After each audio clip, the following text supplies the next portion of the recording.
Oi, meu nome é Pedro, eu tenho 25 anos e hoje eu trabalho em uma das maiores empresas de tecnologias do Brasil e eu quero te contar como eu aprendi a programar em 3 meses e como eu consegui o meu primeiro emprego.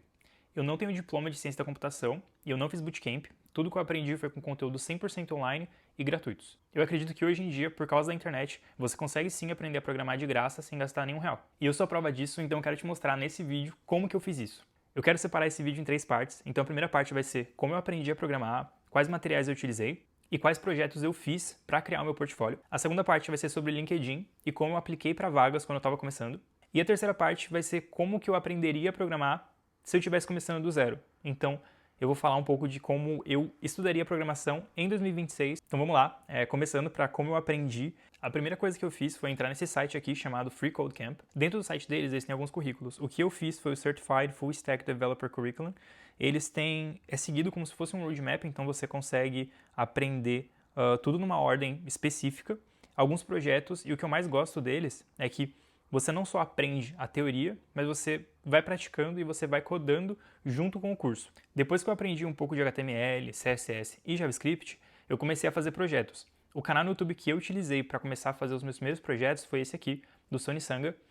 Antigamente ele fazia mais vídeos explicando, codando mais. Hoje em dia ele está numa área mais de IA, então eu acho que isso é muito legal porque ele mostra que antigamente você tinha que fazer muita coisa do zero, então não era tão fácil você começar uma web application e você terminar ela sem usar nada de inteligência artificial. Hoje em dia, eu acho que é possível sim você usar para te auxiliar e até acelerar algumas tasks que são repetitivas. Eu lembro que quando eu comecei, tinha vários projetos que ele fazia em 4 horas e eu levava mais ou menos uma semana para terminar. Antes de eu começar a fazer projetos complexos, eu lembro que eu fiz alguns projetos bem simples, eu fazia mais ou menos um projeto por dia, então eu acordava bem cedo e eu começava a codar. Eu passava praticamente o dia inteiro codando, né? Nessa época eu lembro que eu tinha um dinheiro guardado, que era a minha reserva de emergência, porque eu queria transicionar do design para a programação. Ao longo desses 3 meses, eu não vou mentir, não foi fácil, eu recebi muito não. Eu lembro que eu fazia entrevista, eu cheguei a fazer mais ou menos umas 6 entrevistas por semana, e eu lembro que nas entrevistas eu sempre fui muito sincero, então eu sempre falava que eu estava aprendendo e que eu estava começando a entrar nessa área e que eu já tinha um background com design. Então, caso eles precisassem de alguém que fosse um front-end com experiência com design, eu poderia ocupar essa posição. Depois que eu aprendi o básico e eu já estava fazendo alguns projetos, eu já tinha um portfólio. Eu acho que o mais importante quando você está criando um portfólio é você entender que você precisa que o seu portfólio seja vendível, seja compartilhado em uma entrevista técnica ou uma entrevista normal, de uma maneira que a empresa se interesse em te contratar. Por exemplo, o meu primeiro emprego, eu trabalhei numa empresa que era de Portugal. Eles precisavam de alguém que fizesse um curso, uma plataforma de curso para eles, e eles não tinham muito uma noção de como começar, por onde começar, qual ferramenta utilizar. Então, eu usei esse vídeo aqui, que é basicamente o Sony Sanga, ele recria o modelo da Netflix, então ele faz uma web application inteira com método de pagamento. Eu peguei esse vídeo, montei um projeto e aí eu apliquei para essa vaga. Eu lembro que eu fiz a primeira entrevista, eu acabei passando porque eu já tinha experiência com design, então acabou que isso me ajudou bastante a ir para a entrevista técnica. Quando eu cheguei na entrevista técnica, eu expliquei que o projeto que eu estava fazendo era muito parecido com o que eles queriam. E por último, eu recebi a minha primeira job offer, que foi basicamente me dizendo que eu estava contratado, que eu começava na segunda. O mais engraçado sobre a minha primeira vaga é que não fazia nem 4 meses ainda que eu estava aprendendo, que eu não sabia nada até o momento que eu entrei na empresa. Então eu sinto que eu tive uma síndrome de impostor muito grande quando eu comecei, de realmente tentar me provar o tempo todo. Então mesmo já dentro da empresa, eu lembro que eu passava horas estudando documentação e tentando entender como que eu poderia não cometer nenhum erro gravíssimo nos meus primeiros meses como programador. A parte boa do meu primeiro emprego foi porque eu pude aprender muito. Eu lembro que depois que a gente desenvolveu o primeiro projeto, essa empresa ela tinha outros projetos rolando. Então eu consegui sair desse projeto, que foi entregue, foi vendido, deu tudo certo, e eu fui trabalhar em um projeto de cripto. Por mais que eu não tinha muito conhecimento de cripto na época, eu lembro que eu aprendi muito, eu estudei muito, e o dono da empresa, ele me acolheu muito, então ele acabou me ajudando bastante para que eu conseguisse manter o meu emprego. Todos os materiais eu vou deixar na descrição, então se você quiser ter os materiais é só dar uma olhada ali, eu separei tudo, então tem uma página no Notion com tudo que eu estou aprendendo, e se você ainda não me segue no Instagram, eu criei um Instagram também recentemente, compartilhando tudo que eu aprendi e tudo que eu estou estudando no momento na programação. Agora vem a parte de como eu aplicava para as vagas quando eu estava começando. Eu lembro que eu aplicava para muita vaga no começo. Eu lembro que eu abri o LinkedIn e aí eu entrava, procurava assim, a software developer em tudo quanto é canto. Brasil, Portugal, na Europa, Irlanda, Reino Unido, Londres. Então, qualquer vaga de desenvolvedor, eu lembro que eu aplicava, eu nem lia muito, eu só ia no Easy Apply e eu passava o dia inteiro aplicando. Isso foi bom porque eu acabei conseguindo muita entrevista, só que eu vejo hoje em dia que isso foi meio ruim pra mim, porque às vezes eu entrava numa entrevista que não tinha nada a ver comigo e que eu tava lá só perdendo meu tempo e perdendo o tempo do entrevistador. O modelo de currículo que eu utilizei foi esse aqui, foi o modelo ATS. E por que utilizar o modelo ATS? Eu acho que eu não sabia disso, mas acabou que eu descobri só depois que eu já estava na área. Mas o modelo ATS ele é utilizado para que as IAs que estão lendo o seu currículo consigam entender quem é você e basicamente o que você faz, qual experiência você tem, sem que um recrutador veja, né, um ser humano veja ali o teu currículo. Então eu acho muito importante que você não utilize esse tipo de currículo aqui, que é aquele currículo todo bonito do Canva, mas você use um currículo mais feio, só que isso vai te ajudar a realmente conseguir uma entrevista. Enfim, continuando, eu já mudei aqui porque o sol está aparecendo e isso vai ficar meio ruim no vídeo. Mas enfim, como eu encontrava as vagas que pagavam em dólar, né? Eu já tenho uma boa experiência como designer, então eu queria uma vaga que me pagasse em dólar e que eu tivesse que utilizar o inglês no dia a dia. Porque por mais que eu já trabalhasse em alguns projetos que tivessem um cliente de fora, as minhas equipes que eu trabalhei no passado eram todas brasileiros. Então, basicamente, todo mundo falava português o dia inteiro e quando a gente tinha uma reunião com o cliente, a gente falava inglês. Eu não queria isso, eu queria realmente utilizar o inglês todos os dias. Então, o que eu fiz? Eu entrei no LinkedIn e eu procurei vagas de desenvolvedor em inglês no Brasil. Por quê?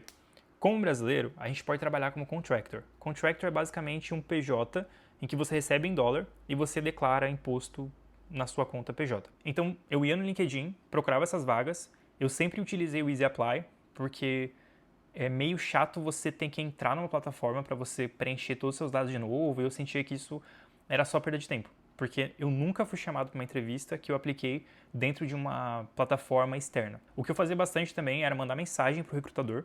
Então, ao invés de você só aplicar no Easy Apply, eu acho que mandar um pedido de conexão e mandar uma mensagem, caso a vaga faça sentido para você, vale muito a pena. Eu já pedi entrevista, mesmo quando eu já tinha sido rejeitado, então eu recebi um e-mail que eu não tinha passado, fui lá e respondi esse e-mail, mandei mensagem para o recrutador e eu pedi que ele me entrevistasse. Fui entrevistado, passei para a entrevista técnica e fui reprovado na entrevista técnica. E por mais bobo que isso pareça, eu acho que quando você está procurando a sua primeira oportunidade, às vezes você não sabe se vender. E isso acaba te prejudicando na hora de conseguir uma vaga. Uma coisa que eu queria falar também é sobre a importância de você deixar o teu LinkedIn em inglês e você modelar perfis de pessoas que já estão trabalhando na área.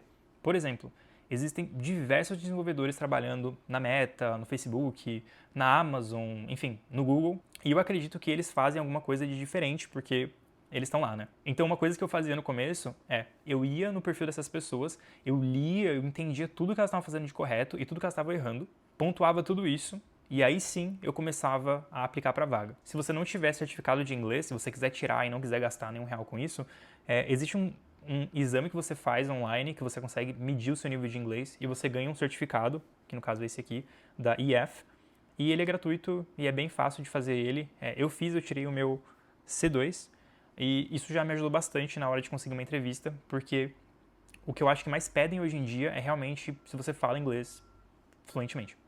E mesmo que você não fale inglês fluentemente, eu acho que é importante você ter um certificado que comprove que você consegue se comunicar em inglês. Então vamos lá. Como eu aprenderia a programar em 2026? Eu recentemente fiz um curso chamado CS50 de Harvard e esse curso é sensacional. Eu acho que se esse curso já existisse na época que eu estava aprendendo e eu tivesse feito ele, talvez eu tenha conseguido entender e eu seria um programador melhor quando eu estivesse aprendendo. É basicamente 4 anos de faculdade em 10 semanas de aula. O curso é denso e ele é bem extenso, então se você não tem noção nenhuma de programação e você vai fazer esse curso, vai ser difícil, tá? Eu já admito que ele é um curso bem pesado assim para você seguir ele. Porém, eu acho que você aprende muita coisa. Assim, mesmo depois de anos trabalhando com programação, quando eu fui fazer esse curso, eu lembro que eu aprendi bastante coisa. Eu aprendi coisas que eu sabia como utilizar na prática, mas eu não sabia o porquê. Vou deixar o link dele também aqui na descrição, então pode ficar tranquilo. Depois que eu fizesse o CS50, o CS50X, que seria o primeiro curso, eu faria uma especialização. Eu acho que hoje em dia, só saber programar talvez não te ajude tanto. Eu acho que é muito importante você também ter uma especialização e você saber qual tipo de programador você é para quando você estiver aplicando para uma vaga. Eles têm alguns cursos dedicados de Python, Machine Learning, eles têm até um curso que, nesse momento que eu estou gravando esse vídeo, não terminou ainda, mas é basicamente desenvolvimento de jogos, então eu faria um deles. Para você conseguir o certificado, você tem que entrar nesse link também, e você tem que preencher bastante coisa, mandar um vídeo, eu já fiz isso, estou esperando meu certificado, então assim que eu tiver ele eu vou colocar aqui para vocês verem. E o mais importante é fazer projeto. Eu acho que eu falo bastante disso no meu Instagram, e basicamente é a maior verdade. Eu acho que quando você não está na área, você acaba achando que é muito difícil entrar, mas depois que você entra, você percebe que é muito tranquilo e muito objetivo. Uma empresa, quando ela vai contratar alguém, o que a empresa mais vê é se essa pessoa consegue exercer aquela função. Então, por exemplo, por mais que você tenha um profissional que está fazendo faculdade, está no seu segundo, terceiro, quarto semestre, se ele nunca tocou no código ou ele nunca fez um projeto do começo ao fim, é muito difícil contratar essa pessoa. Em contrapartida, se você tem um profissional que aprendeu a programar, sabe os conceitos básicos, não é uma pessoa que sabe tudo, mas sabe o básico, e essa pessoa já fez, por exemplo, aplicativos, ela já codou alguns aplicativos, ela já colocou na Play Store, ela sabe como funciona esse fluxo de idealização até o momento que você tem usuários reais, essa pessoa eu acho que está muito mais próximo de conseguir um emprego do que aquela pessoa que só ficou na teoria. Então é isso, eu espero que eu tenha te ajudado e até o próximo vídeo.